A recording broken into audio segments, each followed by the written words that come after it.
Pai, graças nós te damos, Senhor, porque mais uma vez, Pai, nós decidimos congregar, nós decidimos, Pai, nos expor, Senhor, à sua sabedoria, nos expor, Senhor, a tudo aquilo, Pai, que a sua palavra tem para compartilhar conosco hoje. Nós queremos dizer ao Senhor, Pai, o quanto o Senhor é importante em nossas vidas, o quanto nós te honramos e o quanto, Pai, nós queremos desfrutar e viver e conhecer, Pai, a sua palavra. Por isso, Espírito Santo de Deus, nós dizemos a você nessa noite que você tem liberdade de nos ensinar, você tem liberdade, Senhor, de agir em nós, segundo a sua vontade. Nós te pedimos em nome de Jesus que os nossos olhos de entendimento se iluminem e que a gente possa, Senhor, de fato, Pai, receber a porção que o Senhor preparou para nós nessa noite. Pai, não nos deixe, Senhor, sair daqui do mesmo jeito.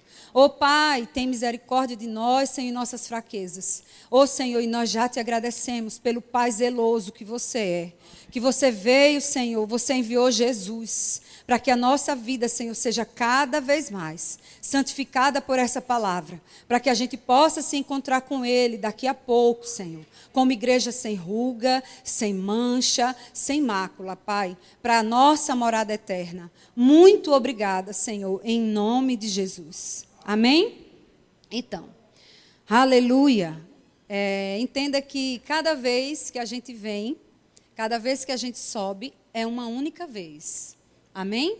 Então, por mais que o meu rosto seja familiar para alguns, né? Mas assim, cada momento é uma missão aqui em cima. E eu quero assim colocar o meu coração com toda a humildade para dizer que eu continuo dependendo do Senhor, né? Acredito na ajuda de vocês, né? Porque o apóstolo Paulo ele dizia que o vaso é de honra, mas o que tem dentro do vaso é somente de Deus. A glória não é do homem, não vem para o homem, é de Deus. Amém? Então, quando o pastor Emiliano me pediu para que eu trouxesse uma palavra nessa noite, e assim, sob a influência de tantos ensinamentos que a gente teve na conferência de ministros, né, muitas coisas ficaram ainda mais vivas no meu coração, muitas coisas foram esclarecidas, outras foram retiradas, né, porque a gente, quando se expõe à palavra, a gente acaba fazendo isso, passando por esse processo. E assim, e algumas coisas Deus já vinha tratando no meu coração, e eu acredito que cabe para a igreja, porque nós somos a igreja. Amém? Então, se trouxe vida para mim, eu acredito que vai também trazer vida para você. Amém? Então, enquanto eu pensava no dia de hoje, nessa noite de hoje, o Senhor tratou comigo a respeito de uma caminhada. Né? Então, assim, quando a gente se converte, a gente sabe que a gente deu o primeiro passo. E nós vamos ver isso tudo pela palavra. A gente deu o primeiro passo, a gente teve acesso a uma porta, entrou por essa porta, mas, enquanto eu orava, enquanto eu buscava o Senhor, Ele me mostrava exatamente isso. Que alguns tinham ficado desapercebidos desse caminho. Então, a entrada no reino é um primeiro estágio. Depois, a gente passa a andar no caminho para um fim. Então, a gente pode dizer que o cristão, ele tem, como foi cantado, o começo, o meio e o fim.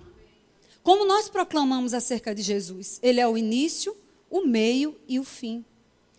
Mas para ele ser o início, o meio e o fim na nossa vida, a gente vai precisar estar discernindo esse tempo que a gente está vivendo. Porque nós ouvimos de um grande homem de Deus, um homem muito experimentado na palavra, que nós estamos, e isso, as evidências estão aí para também confirmar aquilo que ele já estava falando, que nós estamos caminhando para o fim de todas as coisas. Nós estamos caminhando para uma época onde dentro da igreja, se a gente não tiver cuidado, a gente vai pode ser, não é que a gente pode ser enganado por doutrinas de demônios. Isso não é forte? Aí eu te pergunto, como é que a gente vai discernir essa influência maligna se a gente não estiver discernindo o caminho? Você me entende? Porque deixa eu te dizer, irmão, na hora que a gente disse sim para Jesus, a gente aceitou a salvação pela fé e a gente entrou no reino, essa medida, se eu posso falar assim, de graça, de favor, de misericórdia de Deus para nos salvar, foi para a gente entrar. Mas o caminho para ser percorrido e ser bem percorrido, ou percorrido segundo a vontade de Deus, a gente precisa estar buscando a Ele para discernir. Porque a gente está vendo que muitas vezes a gente está cercado de coisas onde muita coisa é lícita, mas aquilo faz parte do seu caminho em Deus. Você está me entendendo? Aí você pode dizer, André, você disse que Jesus, pela palavra, ele disse, eu sou o alfa e o ômega, o princípio e o fim. Mas aí, diante dessa trajetória em Deus, a gente tem o começo, o meio e o fim. E esse fim seria o quê? A salvação eterna, amados. Porque quando a gente entra pela porta e que a gente inicia o caminho, a gente não tem certeza de que vai ser salvo para ficar em Deus, em Cristo. Não tem. Sabe por que não tem, irmão? Porque a salvação, uma vez salvo, não é salvo para sempre. E é nesse caminho que você e eu vamos nos assegurar da nossa salvação. Porque muitos, aí eu não falo, me refiro à Igreja Verbo da Vida Farol, eu digo ao corpo de Cristo. Muitos, dentro do corpo de Cristo, entrou pela porta, está no seu próprio caminho, e está dizendo que está no caminho. Mas aí a gente vai ler. Abra lá em Mateus, capítulo 7. Aleluia. Sabe, amados, eu vejo a misericórdia de Deus sobre nós nessa noite. Ele não veio nessa noite para nos julgar. Ele não veio para trazer condenação. Ele veio para nos ajudar. Porque a vontade dele, a Bíblia diz, que é que todo homem seja salvo e chegue ao pleno conhecimento da verdade. E a gente só tem como conhecer essa verdade se expondo a palavra. Amém? Então, quando a gente chega aqui no Evangelho de Mateus, no capítulo 7 e no versículo 13, ele vai dizer que existem dois caminhos. Aí ele vai dizer assim no 13: entrai pela porta estreita, porque larga é a porta e espaçoso o caminho que conduz à perdição. E muitos são os que entraram por ela. E porque estreita é a porta e apertado o caminho que leva à vida, poucos há quem encontrem. Então aqui, amados, Jesus ele está dizendo assim, existem dois caminhos, existem duas portas. Então, existe a porta do caminho largo, e você vê que ele diz, existe a porta, o caminho e onde vai acabar. Então, o próprio Jesus, ele já mostrou. Ele disse, existe o acesso, o percurso e o fim, que é o nosso destino. Então, quando ele disse que a porta era estreita, que a gente deveria entrar pela porta estreita. Deixa eu pegar aqui essa outra versão. Aleluia. Aleluia. Entrai pela porta estreita, pois larga é a porta e amplo o caminho que leva à perdição. E muitos são os que entraram por esse caminho. Perceba que na porta larga, ele disse que muitos entraram. E na porta estreita, poucos entraram. Então, significa dizer, irmãos, que a porta larga, ela é muito mais atrativa. Ela é muito mais, vamos dizer assim, ela é muito mais voltada para os nossos 5 sentidos. Ela está muito mais voltada para aquilo que a gente percebe humanamente falando. Porque tudo aquilo que a gente apenas percebe com os 5 sentidos nos leva a essa falsa facilidade. A essa falsa sensação de que está tudo bem. Mas quando ele disse assim, estreito é o caminho, é a porta, e difícil o caminho que conduz à vida, apenas uns poucos encontram esse caminho. E nessa noite o Senhor está nos dizendo assim, eu preciso, eu desejo, eu quero que vocês entrem pela porta estreita. É bem verdade que essa palavra estreita, muitas vezes, coloca a gente no sentido de passar por apuros, ou então passar por uma sensação desagradável. Mas esse contexto aqui não é isso. Esse contexto aqui é o zelo de Deus dizendo assim, ó filhos, vocês vão ver uma porta larga e vão ver uma porta estreita. Mas não entre pela larga. Muitos estão entrando, muitos estão indo, até pensando que é esse o caminho. Mas ele disse, o final é a perdição. Mas ele disse, estreita é a porta e difícil o caminho. E quando a gente vai ver em outras versões essa palavra difícil, a gente vai ver também a palavra trabalhosa. E por que Jesus fez essa definição? Agora, antes de falar sobre isso, eu queria que a gente fosse lá em João. Evangelho de João, no capítulo 10. Aleluia. No verso 7. Ele vai se intitular, amém? A gente também já conhece essa passagem. Ele diz assim, oh, Jesus, me ajude aqui. Não cheguei em João, já ia ler outra coisa.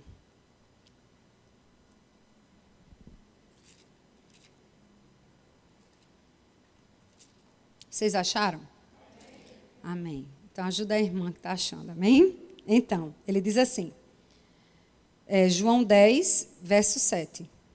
Tornou-lhes, pois, Jesus a dizer-lhes, em verdade vos digo, eu sou a porta das ovelhas.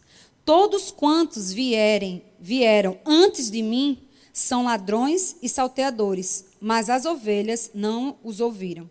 Eu sou a porta. Se alguém entra por mim, salvar-se-á, e entrará e sairá e achará pastagens. O ladrão vem, senão a roubar, matar e destruir. Eu vim para que tenha vida e vida com abundância. Você vê que nessas palavras de Jesus, quando ele se intitula porta, a gente sabe que essa porta é estreita. Porque ele disse, aquele que veio antes de mim, disse o quê? Não tem nada comigo. Ele é o quê? Ele é ladrão. E as ovelhas não ouvem a ele. Então, a gente poderia dizer que existem dois acessos e dois senhores desses acessos. O senhor da porta larga e o senhor da porta estreita. Mas o senhor da porta estreita tem uma voz que é inconfundível. E o senhor da porta larga também tem uma outra voz. E como a própria palavra de Deus diz, capaz inclusive de se transfigurar no anjo de luz. Por isso que a gente entrou numa era onde muita coisa vai parecer a Bíblia, mas muita coisa não vai ser a Bíblia. Porque a Bíblia é algo que vai ser infalível e incorruptível. Não vai se moldar a homens. Não vai se moldar aos pensamentos de homens. Não vai. Não vai. E aí onde entra a gente guardar o nosso coração e guardar a nossa fé e estar prezando pela nossa salvação e dizendo a Deus todos os dias, Pai, me livre do engano da porta larga. Porque deixa eu te dizer, irmãos, o coração de Deus nessa noite é para dizer assim, filho, pode até ser desafiador, que eu não gosto da palavra difícil. O nosso cérebro entende difícil como algo impossível. É a leitura que ele faz. E desafiador é algo que você vai se colocar para vencer. É um desafio. Então, quando Jesus disse que a porta estreita possui muitos desafios, ou é desafiadora, ele está dizendo assim, mas no final dela existe a salvação. Então ele já garantiu, ele não te deixou entrar simplesmente por uma porta estreita para passar pelos desafios sem ter você a consciência de onde você vai chegar. Pelo contrário, ele disse assim, a porta é estreita, mas você vai chegar. Aleluia. Então a porta, amados, é o acesso. Agora, entrados pela porta, a gente dá... A nossa vida, ela inicia uma nova etapa, que é o caminho. Amém? Aí quando a gente chega, aqui, deixa eu ver. Em João 1, volte para 1. Aleluia. A gente está fundamentando a nossa fé, amém? Porque deixa eu te dizer, para esses últimos tempos, a gente vai precisar conhecer essa palavra como nunca. Sabe aquela palavra quando a Bíblia diz que a gente precisa encher o nosso bom depósito? Porque, irmão, se a gente estiver cheio dessa palavra, o espírito de engano, ele não vai poder cegar os nossos olhos. Ele não vai poder. Quando a gente chega aqui em João 1,12, ele vai dizer algo. Ele diz assim: mas a todos quanto receberam, deu-lhes o poder de serem feitos filhos de Deus, aos que creem no seu nome. Como foi que a gente se tornou filho de Deus? Crendo no nome dele. Então, o acesso à porta está para todos. Mas para entrar nessa porta, como a gente também conhece pelo Evangelho de João, quando Jesus chegou para Nicodemos, ele disse o quê? Que era preciso nascer da água e do Espírito. Então, lá fora existe uma doutrina dizendo que todos nós somos filhos de Deus. Quem foi que disse? Não parece com o que está escrito? Mas a Bíblia acabou de ser clara. Todos quanto o receberam, deu-lhes o poder de ser filho. Então, para iniciar o caminho, primeiro pré-requisito, você precisa ser filho. Todos não são filhos de Deus. Não são. Ah, André, isso não é algo da sua parte, não sei nem como definir isso. Não. É o que a palavra está dizendo. Aleluia. Mas nós podemos apresentar a porta. Não podemos? Podemos. Então ele disse, aqueles que entraram, aqueles que receberam, deu-lhes o poder de ser filho. Amém? Então entenda, Deus está nos vendo como filhos. Você pode dizer, André, a gente já conhece essa palavra do começo ao fim. Mas se o Espírito, irmão, pediu para que eu falasse, ele sabe porque a gente precisa ouvir. Tem muitos dizendo, eu já vi isso sempre. Mas deixa eu te dizer, a Bíblia diz que na humildade, Deus ele nos exalta. Na soberba vem a queda. Então não se insurja contra essa simplicidade da palavra. Porque, irmãos, vem tanta coisa na nossa mente para a gente trazer para vocês. Vem tanta coisa.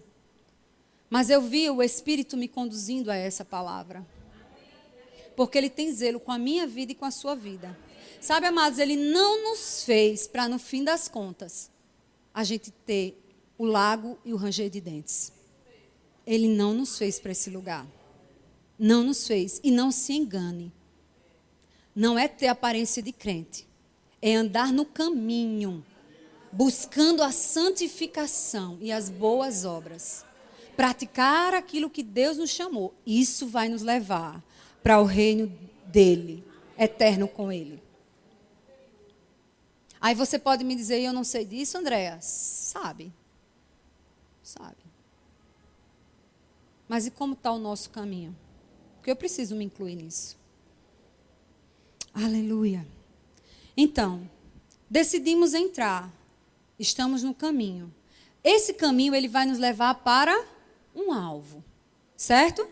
Então, para a gente ter ânimo desse caminho, a gente precisa saber que esse alvo, ele existe. É outra coisa que está se vivendo nessa era. Por causa disso que está acontecendo, disso que Satanás tem feito. Aleluia.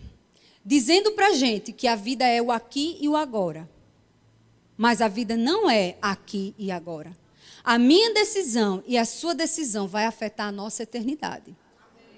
Então eu sempre tenho que buscar fazer em todas as minhas decisões diárias. Se aquilo que eu estou escolhendo, se aquilo que eu estou decidindo está me levando para uma eternidade com Deus, ou está me levando para um momento onde eu vou chegar diante do tribunal de Cristo e ele dizer assim, me mostra as suas obras, minha filha. Essa foi feno, essa foi palha. É possível que a gente encontre a salvação. Mas e aquilo que ele confiou a mim e a você, para a gente desenvolver nesse caminho? Você entende? Então, Deus, amados, eu vejo Deus assim, hoje, nesse momento, eu vejo Deus assim, arrebanhando as nossas vidas para bem pertinho dele, para deixar a gente ainda com mais cheiro dele, com mais consciência dele, para a gente não se desviar desse caminho. Aleluia, aleluia, aleluia. Eu fiz um acordo com Deus, mas eu estou vendo ele me conduzindo de uma forma aqui. Quantos lembram daquela passagem onde existiam 2 discípulos que estavam indo para Emaús? Quantos lembram? Você lembra por que eles estavam indo? Eles estavam indo para Emaús? Pode falar, quem lembra?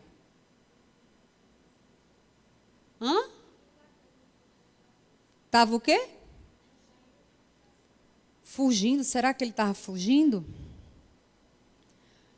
Para aqueles 2 discípulos, amados, Jesus tinha deixado não só para os 2, mas para todos aqueles, uma ordem. Ele disse, não saia de Jerusalém, até que do alto vocês sejam revestidos de poder. Mas passou um tempo para que isso acontecesse. E sabe o que aconteceu no coração daqueles homens? Eles se desesperançaram. E eles então seguiram, vamos dizer que Jerusalém era aqui e eles estavam aqui. E Emaús era para lá. Eles seguiram no sentido contrário. E a Bíblia diz, enquanto eles iam, eles estavam ali se lamentando, estavam ali cheios de pesar no coração. Mas Jesus vendo o coração deles. A Bíblia diz que quando eles caminhavam, Jesus chegou ao encontro deles, começou a conversar com eles, o coração deles começaram a queimar e Jesus lhe fechou os olhos para que não discernisse que era ele. E enquanto caminhava com eles, ele fez exatamente isso aqui. Eles estavam indo em um caminho, mas porque a essência do coração deles estava em Deus, Jesus, percebendo a fragilidade deles, começou a conversar com eles e a dizer, ó filho, vem por aqui. Não é por aí não, é por aqui. Você entende? É assim que o Espírito está nos conduzindo nessa noite. Algumas desesperanças podem ter chegado no nosso coração. Alguns desafios aparentemente muito grandes. Mas deixa eu te dizer, existe um alvo. A Bíblia diz em Hebreus 12, verso 1 e 2, que nós precisamos correr a carreira com perseverança, olhando para o autor e consumador da nossa fé, Jesus Cristo, aquele que suportou todas as coisas, diante da alegria que estava proposto a ele. A Bíblia diz que ele suportou. Deixa eu te dizer, nós estamos num tempo que precisamos suportar muitas coisas por causa da causa do Evangelho. Por causa do Evangelho, por causa desse caminho que o próprio Jesus já traçou para nós, para que a gente consiga chegar no fim. Aleluia. Porque deixa eu te dizer, irmãos, muitas vezes essas sensações, essas experiências que trazem um registro negativo para o nosso coração, tem o poder, se a gente não tiver cuidado, de invalidar a vida e o poder da palavra. Mas vamos ficar com aquele exemplo que eu acabei de dizer, dos 2 discípulos para Emaús. Deixa que Jesus, nessa noite, encontre o seu coração rendido a Ele. Você pode estar vivendo os desafios. Você pode talvez estar vivendo, como eu disse, as desesperanças. Mas Ele está dizendo aqui para mim, tudo vai acontecer. Tudo vai. Mas deixa eu te dizer, algo me chama muita atenção nessa caminhada dos 2. Aleluia. E quando eu aprendi esse versículo, eu fiz essa mesma oração. Eu disse, Pai, em todas as áreas que o meu coração estiver divergindo, que estiver indo para um caminho diferente daquilo que você tiver para mim, faça que a sua palavra queime no meu espírito, queime no meu coração, para que eu não saia, Senhor, do caminho que você tem para mim. Sabe por quê, irmãos? Porque é muito tênue.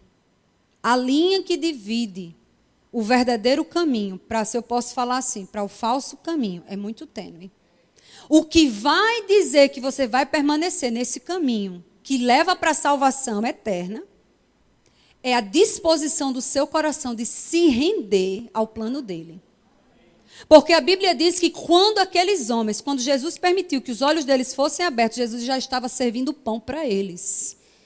Servindo comida para eles. E naquele momento, os olhos deles se abriram. E prontamente, quando Jesus disse, voltem, eles voltaram de pronto naquele mesmo momento. Aleluia. Deixa eu te dizer, você não precisa estar apegado àquilo que você não tem o poder de resolver. É isso que o Senhor está me mostrando. Você não precisa dos ajustes para voltar para o caminho.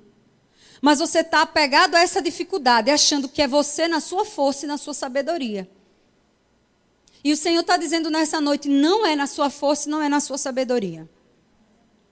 Aqueles homens, eles queriam chegar em algum lugar, num alvo.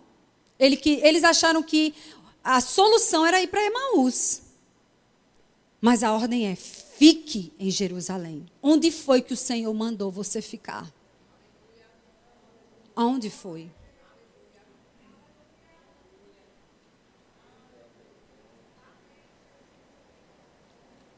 Porque Ele vai se responsabilizar. Para que tudo aconteça no caminho que Ele te pediu para ficar.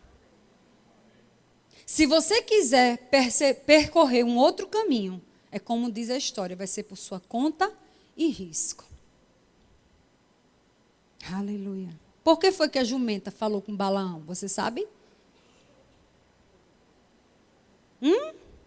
Por isso. Deus já tinha dito para Balaão o que ele queria que acontecesse. Mas ele foi desobediente e pegou outro caminho. E ele precisou usar uma jumenta por tanta misericórdia que ele tem por nós. E ainda resistiu à jumenta. Mas deixa eu te dizer, não resista à voz do Espírito. Não resista. Tudo aquilo que você precisar deixar, abandonar, ainda que sejam convicções que você formou ao longo da sua trajetória até aqui, o Senhor está dizendo nessa noite, abandone. Porque eu tenho planos de paz a seu respeito. Aleluia. Aleluia. Deixa eu te dizer, irmão. Quando Deus criou a sua vida, Ele criou com um projeto tão lindo, que muitas vezes esse projeto está ofuscado, ou a revelação desse projeto está ofuscado, porque simplesmente a gente só conhece um modo de viver. Mas o Senhor nessa noite está nos mostrando que existe outro modo de viver nesse caminho. Por isso que Jesus chegou e disse, eu sou o caminho, a verdade e a vida. Quando ele se intitulou, irmão, o caminho, ele está dizendo assim, existe em mim um modo de viver. E esse modo de viver, muitas vezes, não vai agradar os nossos pensamentos. Inclusive aquilo que a gente já aprendeu antes de ter Jesus. E eu posso lhe dizer, vai além. Isso vai confrontar o nosso modo de pensar que antigamente a gente tinha. Por isso que em várias cartas, e aí a gente vai abrir agora. Aleluia. Abra lá em Efésios 4. Aleluia. Aleluia. 4, verso 1.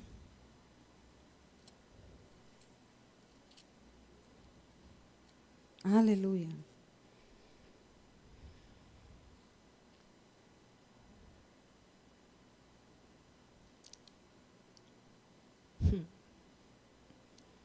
Aleluia. Abriram? Chegaram lá? Ele diz assim: rogo-vos, pois eu, o preso do Senhor, que andeis como é digno da vocação com que fostes chamados. Agora vá para o 17. E digo isto e testifico no Senhor, para que não andeis mais como andam também os outros gentios na vaidade do seu sentido. Perceba que no verso 1 ele falou que existe um modo de andar digno. Quando chega no verso 17 ele diz o quê? Não ande mais como quem? Os gentios. De que forma? Como é que está a sua versão? A minha usa uma palavra... Isso. Em muitas versões tem pensamento. Então ele disse assim, que o nosso pensamento vai ter um destino, vai ter um caminho, muitas vezes. Mas ele está rogando, ele está, sabe, de uma forma mais precisa, ele está dizendo assim, olha, existe algo que é digno de ser vivido e caminhado. É para este caminho que eu estou chamando vocês. Aleluia. E enquanto eu olhava algumas coisas, agora foi que eu entendi porque que o Espírito Santo me levou a entender aquela palavra. Você sabe o que quer dizer vocação? É uma palavra que se parte no latim. Vocação. São duas palavrinhas do latim, que uma é vox, a outra eu não estou lembrando. Sabe o que significa? Voz do coração. Qual é a voz do coração que Deus já colocou dentro do seu coração para que você ande? Por isso que ele disse, como é digno da vocação que nós fomos chamados. Lá João, ele disse que nós somos filhos. Então ele está dizendo aqui, ande como filho, na vocação de filho. E porque nós somos filhos, nós temos um pai. E porque nós temos um pai, nós temos sobre nós o quê? Um apacento. Uma condução a ser vivida. Por isso que no 17 ele disse, não mais como nos seus pensamentos, mas como na vocação digna. Por isso que pode caber para nós, numa palavra como essa, você chegar e dizer assim, essa área eu estou andando dignamente diante da vocação de filho com que eu fui chamado? Nessa outra área aqui, eu estou andando dignamente? E quando, amados, a palavra vem nos dizer isso, ela não está preocupada numa performance, não. Não é uma performance, amados. Não é isso que eu estou pregando aqui. Não é. Quando ele fala de filhos, amados, é a capacidade de você se render àquele que criou a sua vida, que tem todos os dias da sua vida escritos. A Bíblia diz no Salmo 139, todos os dias da nossa vida estão escritos. Eu tenho ansiado por conhecer esses dias. Eu tenho ansiado para que esses dias aconteçam na minha vida. Eu tenho ansiado para que eu ande nessa proposta divina de todos os dias. Eu conhecer qual é a vontade de Deus para aquele dia na minha vida. Essa é a vocação digna do Senhor. Aleluia. E os meus pensamentos não vão guerrear contra essa perfeita vontade? Vai. Os seus pensamentos não vão? Vão. Mas ele disse, não faça isso. Ainda disse, sabe quem faz isso? Os gentios. Quem são os gentios? O povo sem Deus. O povo sem aliança. São os gentios. Nós somos um povo aliançado. Nós somos um povo que na hora que clamar, Deus está pronto para fazer aquilo que o nosso coração clamar. Mas ao mesmo tempo, Deus também quer nos ver pronto na hora que Ele falar, o nosso coração se render. Porque nesse caminho não cabe a nossa vontade e a vontade dEle. Não cabe. Nesse caminho só cabe a vontade dEle. Aí, como Ele é muito bom, Ele é um Pai maravilhoso, Ele faz que o nosso coração venha a ser convergido para a vontade dEle. Porque Ele diz o quê? Que os planos são de paz. Então, já me livra de quê? Da ansiedade, do medo, da sensação de que não vai dar certo. Aleluia. Porque eu conheço isso pela filiação. Aleluia. Aleluia. Agora abra lá em Tito. Aleluia. A gente está vendo como é que anda por esse caminho. Amém? Quando a gente chega lá em Tito, Tito 3, a gente vai ver uma outra coisa. A partir do verso 4, ele diz o quê? Aleluia. Deixa eu pegar aqui nessa versão, que a minha está dizendo caridade. Nessa que eu estou na impressa. Deixa eu pegar aqui a King James. Aleluia. Tito 3, verso 4. Ele vai dizer assim: contudo, quanto da parte de Deus, nosso Salvador, foram manifestas a misericórdia e o amor pela humanidade. Não por causa de alguma atitude justa que pudéssemos ter praticado, mas devido à sua bondade. Ele nos salvou por meio do lavar regenerador e renovador do Espírito Santo. Então, amados, em Deus existe um lavar regenerador do Espírito. Mas ele disse que é por meio de quê? Da palavra. Da palavra. Então, cada vez que, como filho, eu busco essa palavra, o Espírito Santo de Deus vem com esse lavar que me regenera. O que é regenerar para você?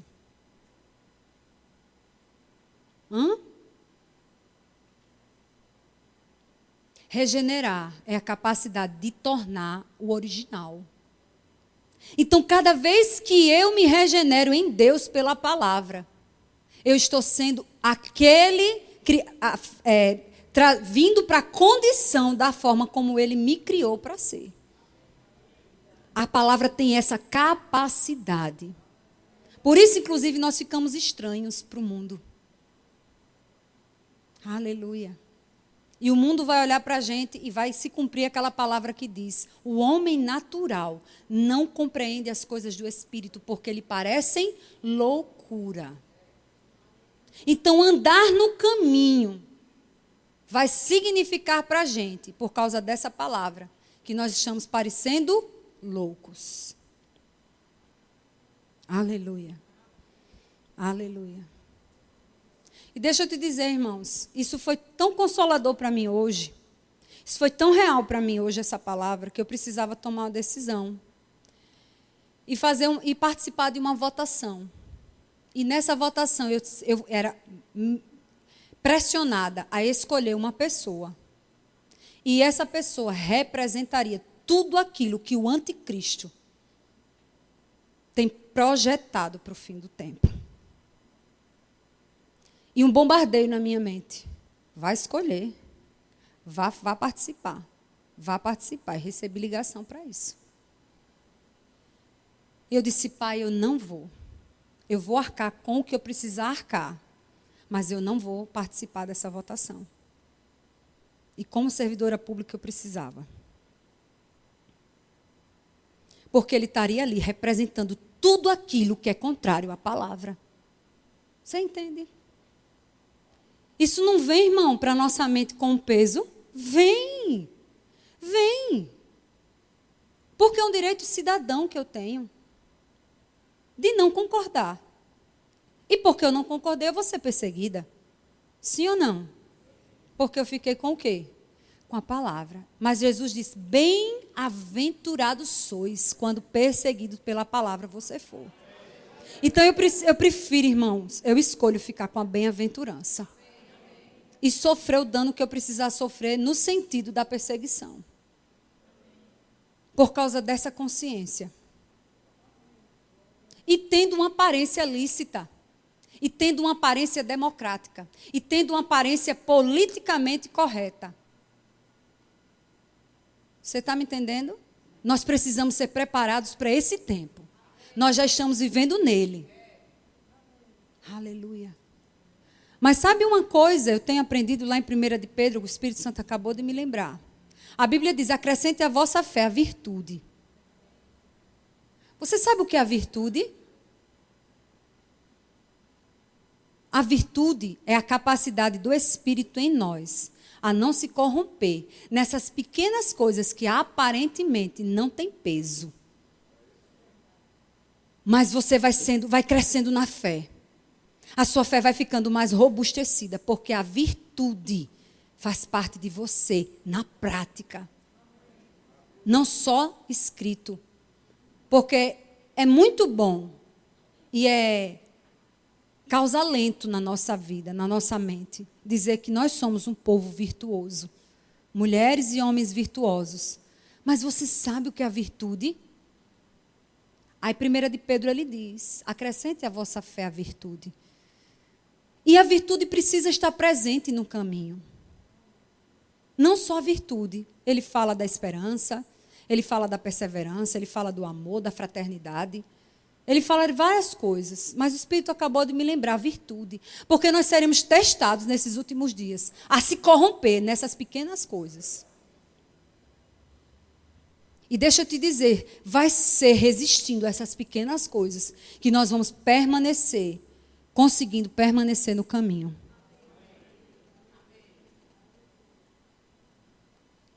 Porque para se corromper, irmão, no caminho, não precisa muito. A gente acha que precisa ser um adultério. A gente acha que precisa ser uma fornicação. A gente acha que precisa ser um roubo. Não.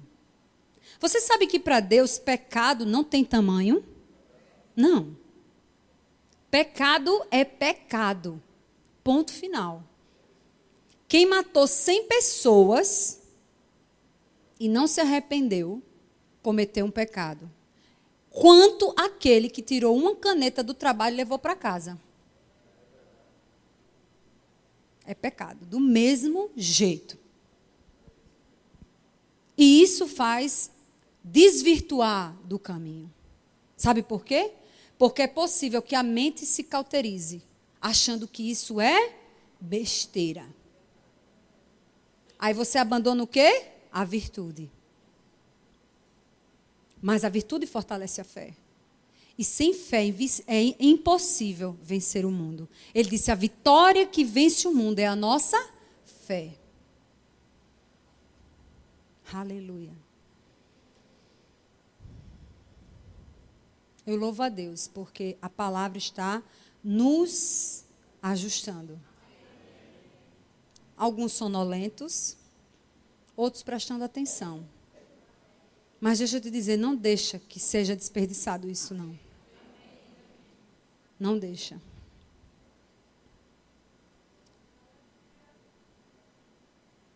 Porque, amados, cada vez que a gente permite que a nossa alma seja ministrada essas coisas e que o nosso espírito receba a palavra, que é a palavra de vida eterna, eu e você estamos nos garantindo para as próximas horas do nosso dia. A gente não sabe o que pode acontecer. A gente crê que o melhor vai acontecer, mas a gente não sabe o que vai acontecer. Então, por isso que a Bíblia fala, Jesus ele diz, seja como uma criança. Simples.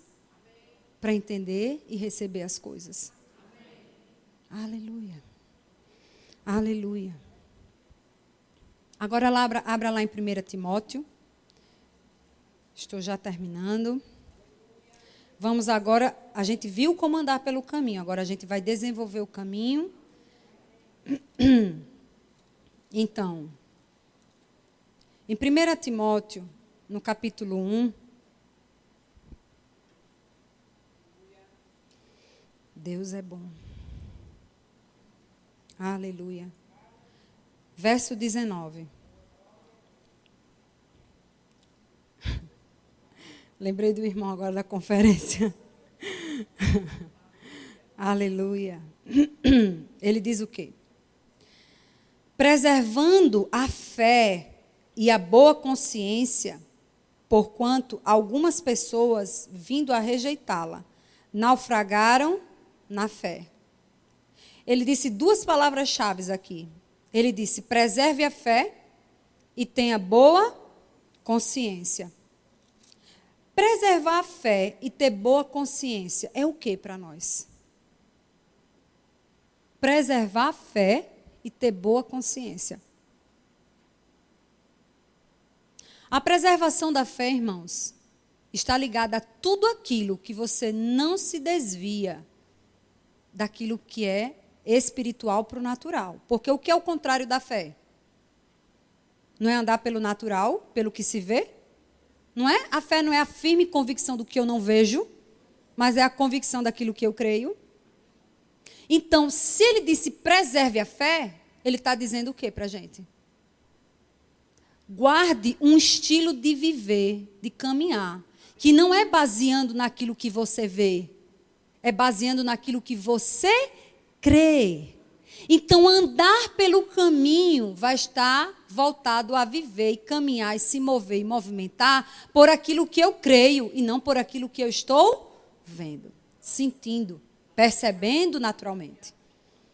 Então, ele disse, preserve a sua fé. Mas preserve também o quê? A boa consciência. E o que é a boa consciência? É a capacidade humana de estar ligado a tudo aquilo que é lícito, a tudo aquilo que é ético, a tudo aquilo que para nós, no nosso caso, nessa situação, é o que a palavra diz. Então, qual é a minha consciência e a sua consciência perante a palavra? Ele disse: preserve. Para quê? A gente não naufrague no caminho, na fé. Então, é possível naufragar? Sim, é possível. Mas ele nos está dando a chave nessa noite. Preserve a fé. E como é que eu preservo a minha fé? A fé vem pelo ouvir. Não é assim? Então, quanto mais eu escuto acerca de mim, quanto filha, a minha fé cresce. Porque Deus, Ele cuida de confirmar aquilo que Ele está me dizendo. Me permite passar por experiências onde eu consiga comprovar a fé naquilo que eu estou vivendo. Amém? Então, a preservação da fé, uma fé fortalecida, é uma fé que não desvia para aquilo que é natural. Mas também, a Bíblia vai dizer, e que pertence ao caminho, nessa trajetória, que a fé sem obras, ela é morta. Então, nesse caminho, vão existir obras para que a gente realize. Não é um caminho infrutífero. Ou não é apenas um caminho que eu devo percorrer cuidadoso para não me desviar. Mas é um caminho em que eu devo saber que Jesus está me conduzindo. E que nesse caminho eu tenho algo a fazer. Não só apenas a me preservar e a caminhar, mas a fazer. Por isso que ele disse que nós somos salvos para as boas obras. Então, por que existe, talvez, não vou dizer tanta, que a palavra tem poder. Por que a gente resiste a fazer algumas coisas que Deus nos pede? Pelo nosso próximo, pela igreja, que a gente congrega, por aquele que muitas vezes, inclusive, está nos perseguindo,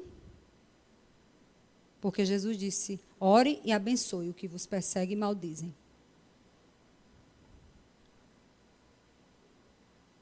Por quê? Aleluia.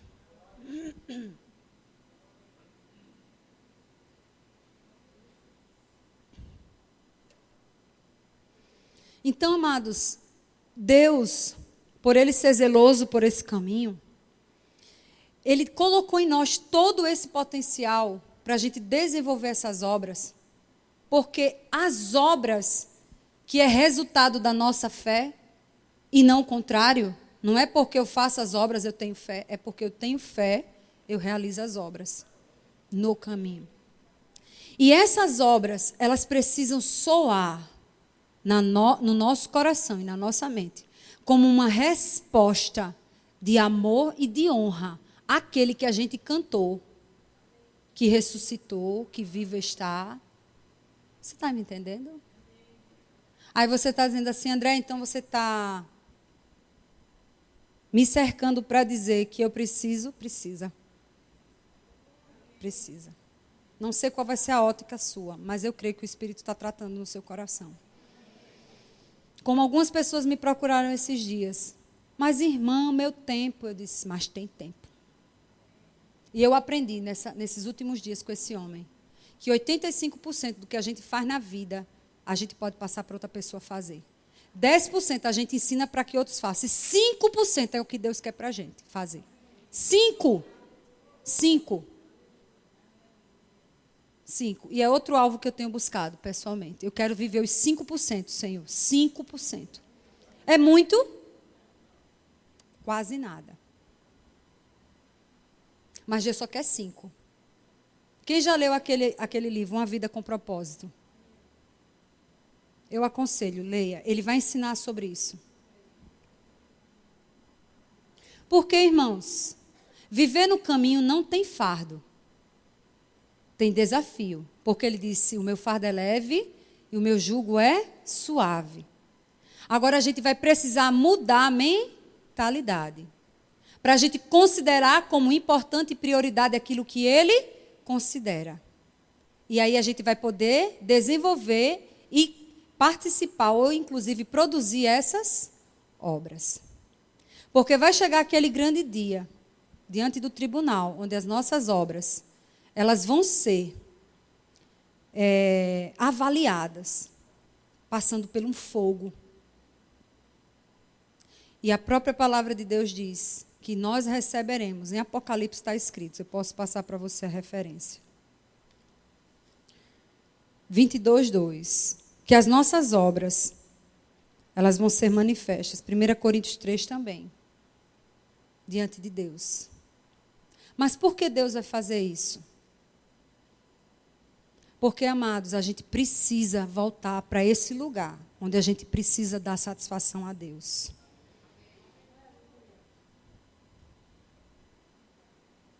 A nossa vida diz respeito a Deus.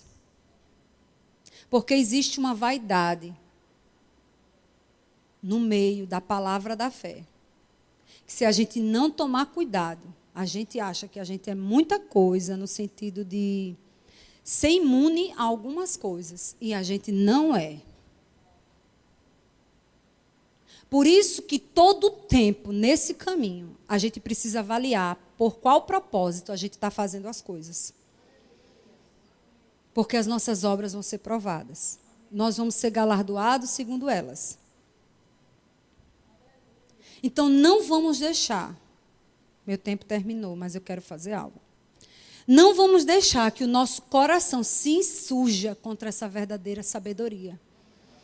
De que eu tenho um modo para viver nesse caminho, eu tenho algo a fazer nesse caminho e eu tenho uma prestação de contas a dar nesse caminho. Porque esse caminho vai me levar para uma vida eterna com Deus. Ou para a porta larga, no pranto, no ranger de dentes e no pranto do lago de fogo. Mas existe uma declaração fantástica na palavra. Quando Deus confiou a alguns talentos, segundo aquilo que cada um podia fazer, teve uma declaração que ele fez para aquele que foi fiel. O que foi que ele disse? Servo bom e fiel. Porque foste fiel no pouco, no muito eu vou lhe acrescentar. Mas ele disse também, entra no gozo do teu Senhor. E qual é esse gozo? É esse lugar, amados, que nada corrompe, que nada tira de você, porque foi uma obra feita pelo Espírito. Você e Deus nessa caminhada. Eu quero, amados, assim como Jesus disse para esse servo, e assim como o apóstolo Paulo, e assim como Jesus disse, Pai, está consumado.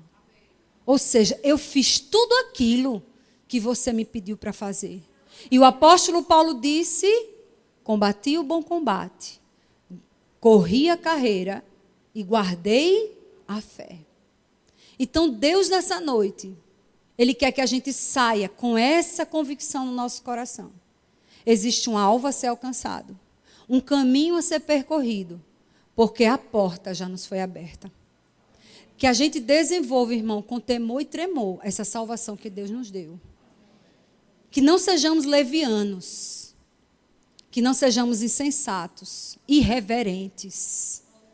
Não trate como comum aquilo que muitos lá fora não têm noção do que a gente vive, não têm condições de desfrutar, porque estão nessa ignorância e nessa escuridão das trevas. Nós somos um povo privilegiado. Perceba tudo isso todas as manhãs, porque assim nós vamos ver a nossa vida sendo mudada. Amém? Aleluia. Aleluia. Aleluia.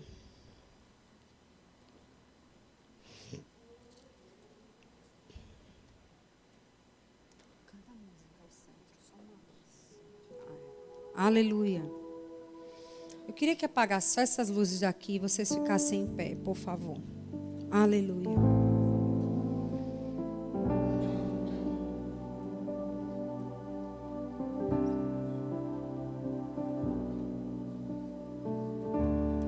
Aleluia. Nós vamos ter 3 minutos, amados. Somente 3.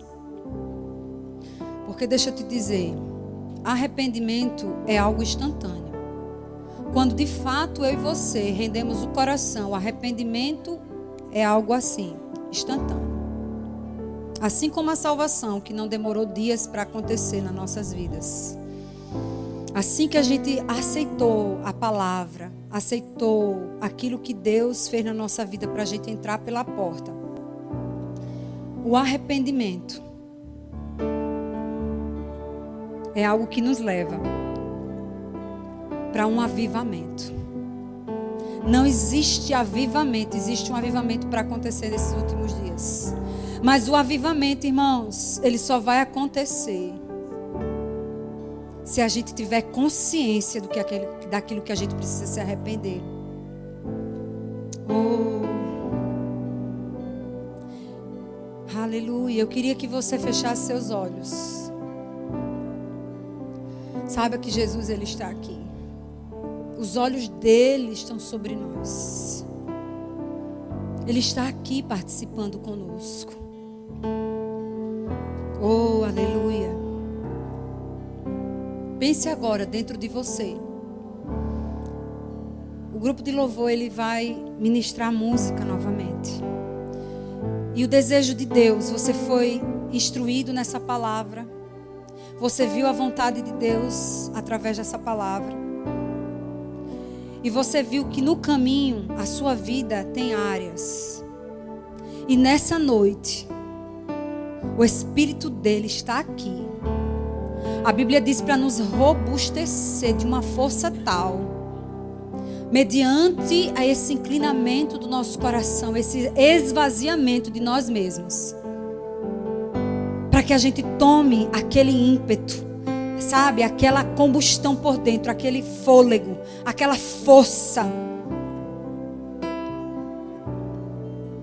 Aleluia. E o Senhor está me dizendo, ainda existe uma milha. Alguém disse assim, eu já não aguento mais. Mas o Senhor está dizendo, não terminou, existe uma milha ainda. Então coloca tudo isso diante dele. Se forem dificuldades, seja humilde. E reconheça agora na presença dele